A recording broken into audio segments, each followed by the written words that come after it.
Y Gerardo, se nos llenó de televidentes empáticos a partir de ahora, ¿no? Sí, realmente, porque hay mucha gente, creo que se calcula en unas 30.000 las personas afectadas por esta modificación, según la edad que tenías, sencillamente. Y también es importante saber que se votó en el directorio del Banco de Previsión Social por unanimidad un proyecto de reforma de esta ley, una propuesta para modificar la ley 16.703 en su artículo 27, de forma que parcialmente pueda al menos compensar a los denominados cincuentones. Ramón Ruiz es el director en representación de los trabajadores del OEPS. ¿Cómo anda? Bienvenido. Bueno, un gusto estar en el programa y muchas bueno, gracias. ¿Usted fue quien lo presentó? Sí, en realidad quiero precisar lo siguiente. En marzo del 2012, sí, la representación de los trabajadores, en medio del Diálogo Nacional de Seguridad Social que se estaba procesando, presentó esta iniciativa. Lamentablemente no prosperó. Nosotros vemos que hoy varios actores están planteando la modificación del artículo 27 y bueno, lo que hicimos el otro día en el directorio es decir, bueno, el directorio ya lo había enviado al Poder Ejecutivo por unanimidad del directorio.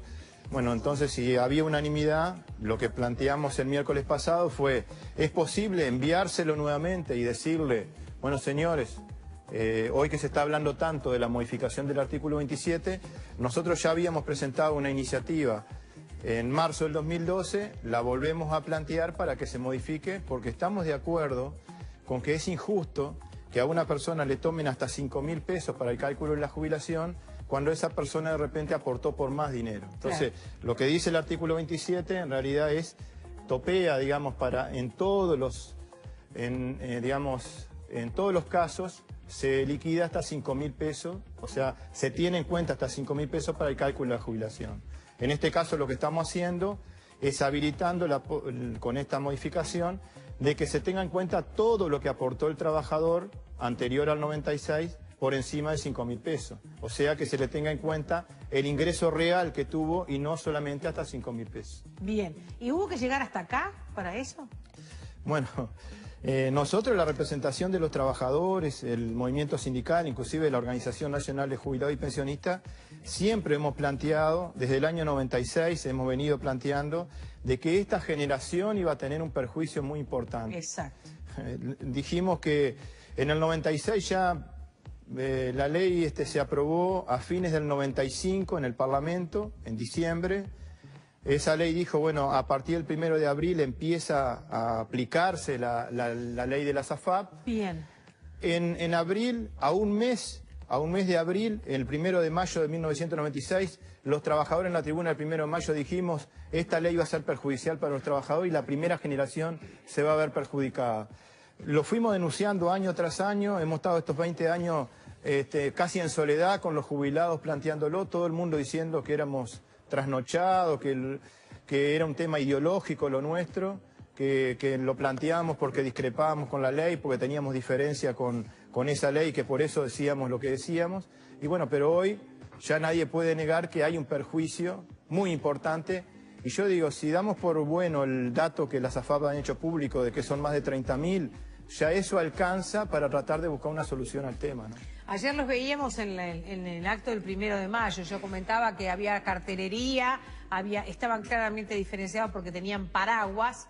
En esos paraguas habían puesto carteles, hablaban de los cincuentones, Banco de Previsión Social, una serie de pancartas importantes colocadas en fila, detrás de la parte donde estaba la gente sentada en las sillas. Se hicieron notar, también desde los discursos, ¿verdad? Porque ayer hubo 2 oradores y en esos 2 oradores también se habló de este tema. También se habló del trabajo de ustedes, o de usted en este caso, que es hoy el representante de los trabajadores. Y si yo le digo, pero marche preso... Bueno, nosotros decimos que, producto de que ha pasado durante mucho tiempo, en todos estos 20 años, nosotros nos hemos tratado de capacitar, de formar Bien. Y de tener más elementos. Hoy podemos decir, a 20 años de la ley, que en este caso el sistema fracasó, pero además tenemos que decir que para el resto también va a haber dificultades. Nosotros en este trabajo que presentamos el 8 de abril, a 20 años de la ley de la SAFAP, sí, hacemos una serie de consideraciones, hacemos un análisis de lo que fue esta norma que reformó la seguridad social en el país. Y lo que estamos planteando ahí es que, bueno, a 20 años de esa reforma, lo que tenemos como resultado es que es un gran negocio para el sector privado. Ajá. Acá el sector privado se lleva por año 100 millones de dólares por concepto de comisión y la mayoría de ese dinero, el administrador de la AFAP. las administradoras de ahorro previsional, que son las AFAP. Hay una que es del Estado, ¿verdad? Las tres son privadas. Sus accionistas son los tres bancos públicos, que es algo, un matiz, pero no es semántico, porque no es lo mismo que los bancos que están atrás de las AFAP sean privados a que sean del Estado. Tiene su importancia. Ahora, te decía que es un gran negocio para ellos porque la mayor parte de esos 100 millones de dólares son ganancia. Por otro lado, para el Estado es muy caro, y cuando hablamos del Estado hablamos de todos los ciudadanos, porque resulta que pierde el BPS recaudar, le entrega parte de la recaudación o resigna parte de la recaudación para las AFAP. Cuando el Estado necesita dinero, le pide prestado a las AFAP el dinero que antes era del Estado y por eso paga intereses. Con esos intereses rentabiliza buena parte del fondo de los trabajadores, o sea que el Estado es el que rentabiliza. Cuando hablamos de que las AFAP logran una rentabilidad importante, la mayor parte de esa rentabilidad la financia el Estado. Y por otro lado, cuando llega el momento de la jubilación, el Banco de Seguro del Estado está perdiendo dinero, lo dijo el jueves pasado el representante del Banco de Seguro del Estado, diciendo que lo que le entrega, el fondo que le entrega la AFAP para pagar las jubilaciones no alcanza para pagarle después a los jubilados, y eso es un problema. Las aseguradoras privadas se retiraron del mercado porque no les sirve el negocio y quedó el Banco de Seguro del Estado perdiendo. ¿Qué quiere decir esto? Ganan los privados, pierde el Estado y se perjudican los trabajadores. Por lo tanto, el Banco de Seguros pierde porque está pagando las primeras jubilaciones que generó son el las que sistema. ahorraron menos. Y va a perder más cuando sean más jubilados, porque hoy tiene muy pocos jubilados y sin embargo está perdiendo. Cuando sean más los jubilados y sean más las obligaciones que tenga el Banco de Seguro, va a perder más. Y hay una preocupación muy importante en el Banco de Seguro. ¿Pero por qué va a perder más y no menos? Porque al haber más capital, más volumen, supongo que las pólizas serán más convenientes. Muy buena la pregunta. Porque estamos frente a un sistema de capitalización individual, de ahorro previsional, donde los trabajadores durante toda su vida ahorran en la administradora de fondos previsionales. Y la administradora es la que administra ese fondo. Cuando llega el momento de la jubilación... Paga el seguro. Paga el seguro. Entonces, las administradoras le envían el capital del trabajador más la rentabilidad y la aseguradora tiene que pagar la jubilación. Como la aseguradora recibe todo ese capital, tiene que invertirlo. La moneda en que invierte esa aseguradora es en UI, porque es la moneda que más claro. Le puede dar unidades un rendimiento. Unidad indexada. La unidad indexada aumenta por el IPC. Bien. Bueno, se mantienen los fondos de pensiones. Pero ¿qué ocurre? Las obligaciones que adquiere el Banco de Seguro del Estado es en UR, porque las jubilaciones se ajustan por UR. Unidades reajustables. Unidades reajustables. Por lo tanto, gracias por la ayuda. Porque usted la tiene clarita, pero acá hay una cantidad de personas que la vamos llevando y la vamos aprendiendo. Por supuesto. Y la unidad reajustable está aumentando más que lo que aumenta el IPC. Entonces hay un descalce entre la posibilidad de invertir y las posibilidades de pagar las obligaciones que el Banco de Seguro adquiere con los clientes que son beneficiarios de la Seguridad Social de la AFAP. Bien, ustedes trajeron acá, nos trajo usted y agradecemos mucho a Ramón Ruiz, el documento que se generó en este encuentro del PIT-CNT y los trabajadores a 20 años del régimen de ahorro individual. Y en el capítulo octavo, de las reflexiones finales dice que los problemas de la seguridad social no se explican exclusivamente por la privatización y el lucro, y eso es lo que más me preocupa, ni se corrigen solamente eliminando las AFAP. O sea que si salimos de las AFAP, aún así no tenemos solución. No, lo que quiere decir esa primera conclusión que sacamos en el informe es que aún eliminando las AFAP van a persistir dentro del sistema otros problemas que hay. Por ejemplo, la tasa de reemplazo que se le paga a los jubilados es de un 50%, es una de las más bajas del mundo. Por ejemplo, las jubilaciones mínimas que existen hoy, que son de un poco menos de 9.000 pesos, son insuficientes y hay que solucionarlas. Y esos temas no se solucionan eliminando las AFAP. Bien. Esos temas van a persistir y hay una cantidad de prestaciones que el BPS brinda que habría que ampliarlas para más gente, o sea, ampliar la cobertura y mejorar la calidad de esas prestaciones. Eliminando las AFAP, hay mucho trabajo por hacer todavía para mejorar la seguridad social. Lo que pasa, Ruiz, que justamente las AFAP se crearon porque el régimen era insustentable, como en todas partes del mundo desarrollado, por lo menos. Al vivir más tiempo la gente cobra jubilación durante más años. Y en el caso del Uruguay, como en otros países con perfil demográfico de país desarrollado, la tasa de reposición de poblaciones tiende a ser negativa. Por lo tanto, íbamos, y bueno, por lo que dice no está solucionado el tema, íbamos derecho al precipicio. Cada vez aportan menos y los jubilados cada vez cobran más porque viven más años. Yo creo que en el 96 llegamos a una situación donde el BPS estaba muy deteriorado en cuanto a su imagen. Hubo muchos años donde el BPS se utilizó como un, digamos, club político, donde a cambio de jubilaciones, a cambio de votos, se otorgaban con una tarjeta de algún diputado o algún senador, se otorgaban prestaciones que no estaban financiadas con el aporte de los trabajadores. Muchos recibieron esas prestaciones sin haber contribuido a la seguridad social. Y eso hizo que el Banco de Previsión Social tuviera dificultades económicas financieras y necesitara una asistencia muy importante. No hubo una administración y una gestión responsable anterior al 96. Eso justificó la privatización de los fondos. Resulta que el BPS a partir del 96 tiene menos recaudación porque tiene que mandar 90 millones de dólares por mes a las AFAP, pero hasta hace unos años había logrado un equilibrio económico-financiero, pagando más prestaciones, mejores prestaciones y sin tener los 90 millones de dólares por mes. En este último año hubo un déficit que aumentó, producto de los problemas que tenemos en el mercado de trabajo, no producto del envejecimiento. Ahora digo, ¿cómo es posible de que recaudando menos, pagando más prestaciones y mejores prestaciones, logremos un equilibrio con un déficit que es razonable para la situación que tenemos hoy en el país y esto no se, digamos, y el BPS no colapsó como estaban diciendo? Y hoy resulta que la solución no mágica... colapsó porque es asistido por rentas generales. Sí, hoy tiene una asistencia de un 0,7 del Producto Bruto Interno, cuando en la crisis del 2001 tenía una asistencia de más de 4 puntos del Producto Bruto Interno. O sea, la quinta parte de lo que se le dio anterior al 2002 de rentas generales. Es decir, estaba casi el 50% del presupuesto del BPS financiado por rentas generales y hoy es la quinta parte de eso.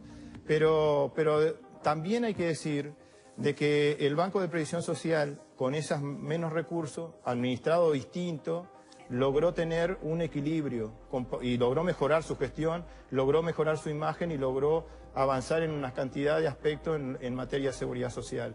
Y hoy, 20 años después, una de las promesas que se hicieron, uno de los mitos que fundamentó la reforma, era que se le iba a aliviar el peso que el Estado iba a tener sobre las cuentas públicas. O sea, el costo fiscal de la seguridad social iba a disminuir, pero resulta que no disminuyó, porque el Banco de Previsión Social está recaudando menos y debería recaudar más si ese dinero quedara, porque el Banco de Seguro está perdiendo y porque el Estado se está endeudando pidiéndole a la AFAP el dinero que antes era del Estado.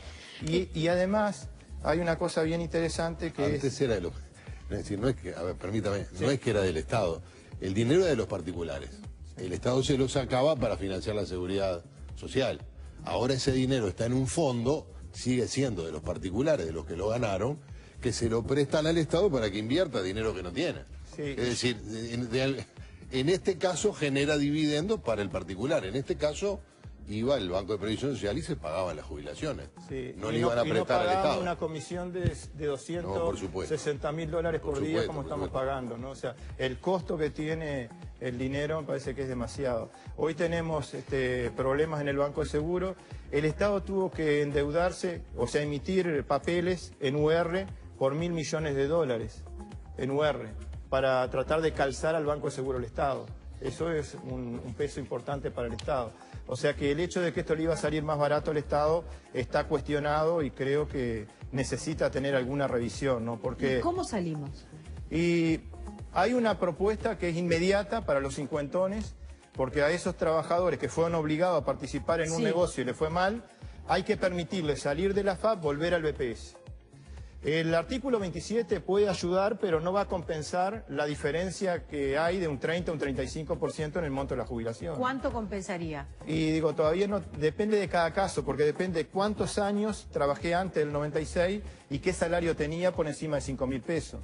Pero no va a alcanzar para compensar esa diferencia tan grande que tienen estos trabajadores. Esa es la solución para esta generación, para este grupo de personas que se ve perjudicado por la ley. Y la otra solución es discutir una reforma estructural de la seguridad social, donde entre todos los actores, el gobierno, las AFAP, los empresarios, los trabajadores, los jubilados y todos aquellos que participan en la matriz de protección social que tiene Uruguay, se produzca un debate para discutir cuál es la seguridad social que nosotros queremos. ¿Usted plantea un debate sobre cuál es la seguridad social que queremos en un momento de crisis económica?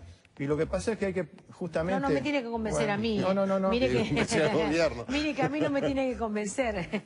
Ni siquiera me pongo en el abogado del diablo, me pongo en una situación como decir, es el peor momento para salir con esto. Al contrario. A ver. La seguridad social siempre surgió después de una guerra o de una catástrofe. Porque después de una guerra mundial se necesitó tener un sistema de seguridad social que proteja a los trabajadores. Siempre la seguridad social se constituyó en los países o se fortaleció en los países a partir de la crisis. Por ejemplo, aquí en la crisis del 2008 nosotros introducimos flexibilidades para el seguro de paro y para las jubilaciones. Bien. Estábamos en una crisis. Bien. Y después esa flexibilidad hicieron de que la crisis del 2008 se enfrentara en mejores condiciones y esas modificaciones quedaran para el futuro. Y en la crisis que tenemos hoy, muchas de las reformas que hicimos ayudan a que la crisis se pueda atenuar los costos sociales que hay. Por ejemplo, con los seguros de paro parciales, especiales, con algunas modificaciones que hicimos para proteger a los trabajadores y logramos con eso mantener el consumo interno. ¿Y qué le dice hoy a los cincuentones? ¿Qué es lo que tienen que hacer los que nos están escribiendo? Mire, pregunta, si invierte el Banco de Previsión Social el dinero que recauda o solo lo usa para pagar las jubilaciones y las pensiones. No, hoy el sistema que tenemos es que tenemos una recaudación y nosotros con esa recaudación pagamos las prestaciones, no solamente pensiones y jubilaciones, sino otras prestaciones también. Bien. Porque la función del BPS no es dar ganancia. Y la función del BPS tampoco es abatir los déficits fiscales que tiene el Estado. Bien. El BPS tiene que lograr, como Instituto de Seguridad Social, cubrir a la mayor cantidad de personas ante la contingencia de perder el trabajo, perder la salud o perder el ingreso. Hay otras reparticiones del Estado que tienen mucho más responsabilidad para buscar una solución al déficit fiscal y a las dificultades que hoy está enfrentando el país. La seguridad social, los cambios en seguridad social se tienen que hacer con mucho tiempo. Y aunque estemos en una crisis, tenemos que pensar qué seguridad social queremos los uruguayos. ¿Sabe que hay algunas consultas? Hay una televidente que dice, hola, soy cincuentona, me jubilan en un mes por enfermedad. ¿Qué tengo que hacer? Ya no puedo hacer nada. ¿Me arreglarán la situación? Hay otra de 54 que también jubilan por enfermedad. La FAP le paga 3.000 por mes. Sí, ese es el resultado. Cuando nosotros nos piden todas las respuestas, nosotros tenemos que decir qué sentido tiene mantener toda esta arquitectura, todo este esquema, digamos, donde se benefician los privados, pierde la gente y perdemos toda la sociedad a través de los impuestos, pagando este sistema, y los resultados son magros. Porque digo, 3.000 pesos jubilación por la FAP. Seguramente esa señora por tiene el BPS... 54 años, todavía no tiene... Sí, y seguramente por el BPS tiene una jubilación mucho mayor. ¿Una prejubilación o una...? Sí, es un subsidio transitorio que después se va a transformar en una jubilación definitiva. Pero para esa señora, digo, los casos particulares, yo les pido que se comuniquen con la representación de los trabajadores. Estamos en el 5º piso del Banco de Previsión Social, el edificio de la vieja Caja de Asignaciones. Que se comuniquen con nosotros al 2401-0242 o al 2401-0355. Eso es la dirección mismo del sí, es el teléfono directo con la representación de los trabajadores. Pero mire que mucha gente ya ha ido. Mire acá, nosotros consultamos por la derogación del artículo, fue solo por agenda. Nos hicieron el cálculo, nos mostraron que el cálculo era peor de la jubilación si era solo por BPS. Entonces, ¿nos conviene quedarnos también con la FAP? no entendimos nada. Mire que por eso yo le decía recién y no lo quiero ni siquiera corregir. Le pido que entienda que hay una cantidad de gente que tiene la sensación de que las explicaciones no son claras y hay una enorme incertidumbre. Bueno. Ni qué decirle con la preocupación. Mire que no vamos a tener la tarde para esto. No, por yo supuesto, quiero... Eso que ha hecho esta gente, lo han hecho muchos. Acá en el canal hay muchos compañeros que han ido al BPS, sacado hora, ido a preguntar. La gente está motivada, pero la solución no puede, no puede venir de esa gente. Esa señora que habla del artículo 8 de la ley, en realidad, y alguno que haya ido a consultar y haya tenido información de parte del Banco de Previsión Social, son los que estaban comprendidos dentro de una ley que se aprobó hace un poco más de 2 años, Sí. que es la ley 19.162, que permitió que algunas personas se pudieran desafiliar y otras personas pudieran revertir la opción del artículo 8, pero no están comprendidas dentro de esta gente que estuvo obligada a participar, porque esa consulta que se hizo en el BPS es para aquellos que no estaban obligados y que se afiliaron voluntariamente. Ajá. Entonces, digo, son casos diferentes, ¿no? Volvemos en instantes, estamos en vivo, por cierto, recibiendo las consultas de ustedes. Pueden escribirnos a La Tarde en Casa, van las dos la de la tarde y la de en casa, @canal10.com.uy, o el Twitter es @La Tarde en Casa, el Facebook La Tarde en Casa. Por todos esos lugares canalizamos las preguntas y seguimos aquí compartiendo en vivo con el representante de los trabajadores en el directorio del Banco de Previsión Social, Ramón Ruiz. Y nos whatsappean también. Y nos whatsappean, Nos exacto. whatsappean por el 093-566355. Acá no hay